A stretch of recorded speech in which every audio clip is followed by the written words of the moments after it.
Hey everybody, welcome back to the channel, and we're having some technical difficulties with the phone, so we had to switch over to a different device. And today we're going to talk about the Rusty Bird and how it did not get any stuffing for Thanksgiving. So let's take a look.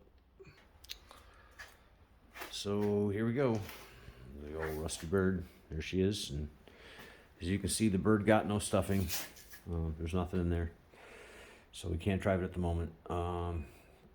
The heads are at the machine shop. They should be back tomorrow, hopefully, and we can start reassembly to get this back on the road.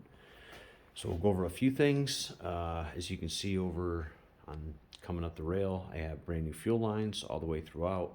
It goes all the way back to the car, brand new tank. On the other side, we have the brand new booster, brand new master, brand new lines all the way throughout, brand new brakes.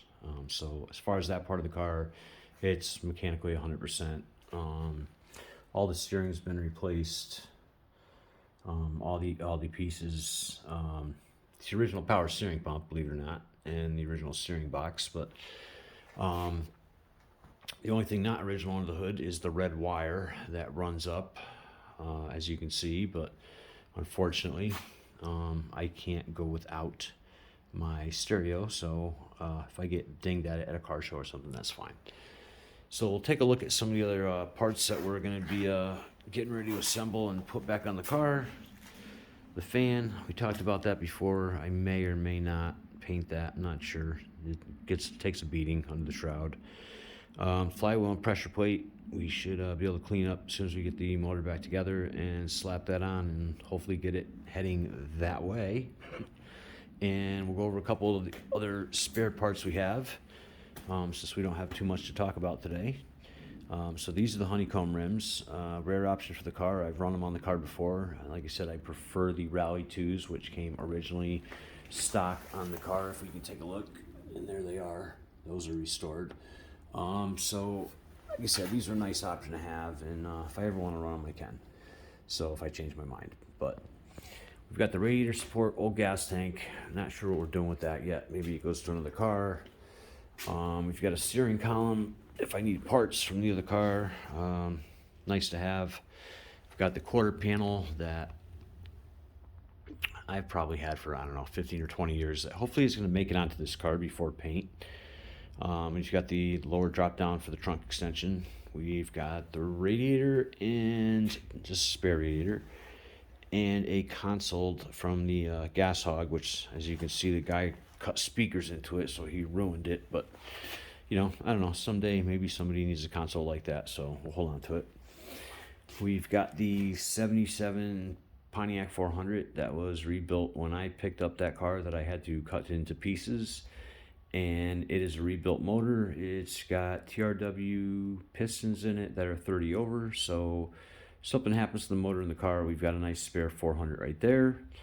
In the tube, as some of you might know already, that is the original OEM bird for the car that I bought off eBay back in probably the mid-90s or so. It's been a long year, many years that I've wanted to put that bird on this car, so we're getting in that direction.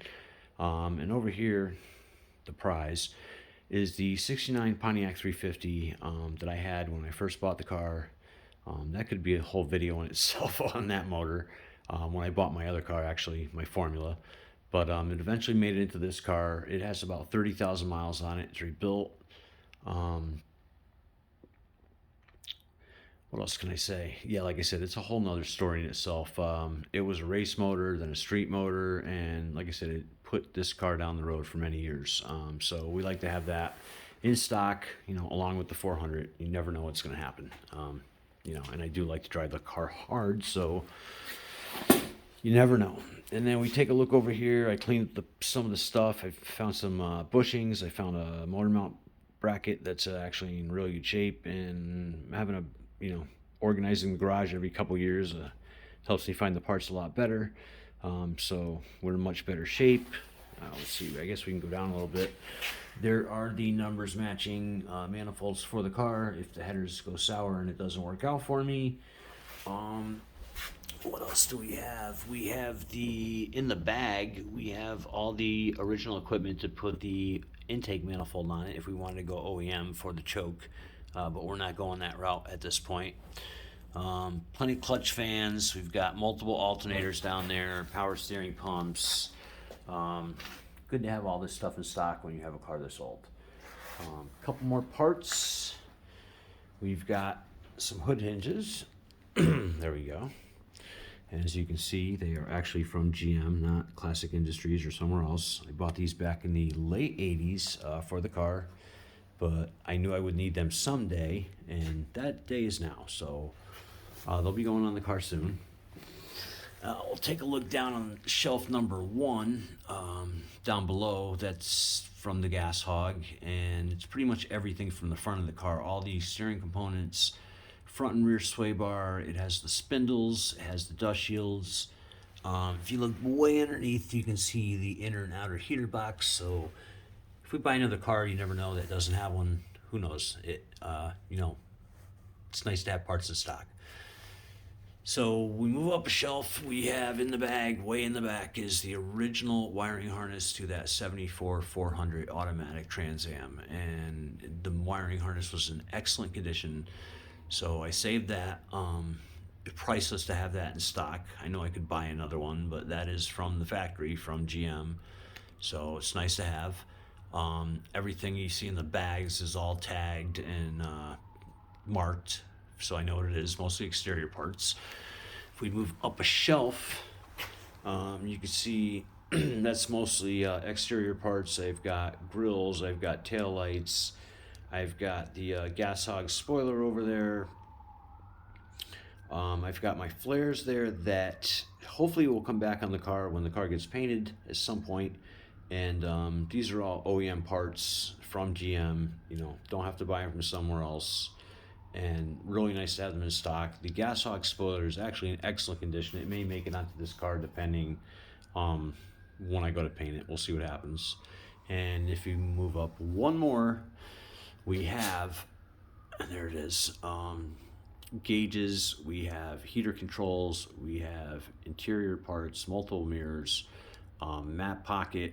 Mostly up top in the bags there is all interior parts, some which actually need to make it back to this car that have never have, just miscellaneous small parts for the interior.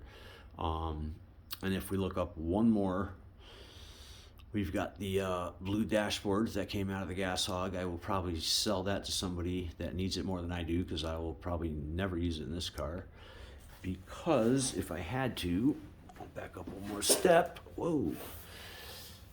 There is a black OEM dashboard that is in 100% mint condition that sits behind that if anything ever happens, and I don't know if you guys can get a good glimpse, but the dashboard is in extremely mint condition. If my car,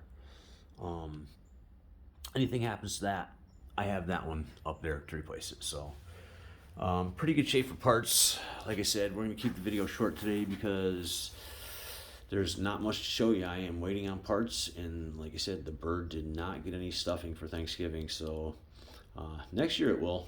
So hope you guys have a great day, and like I said, Pontiac Power Forever. Peace.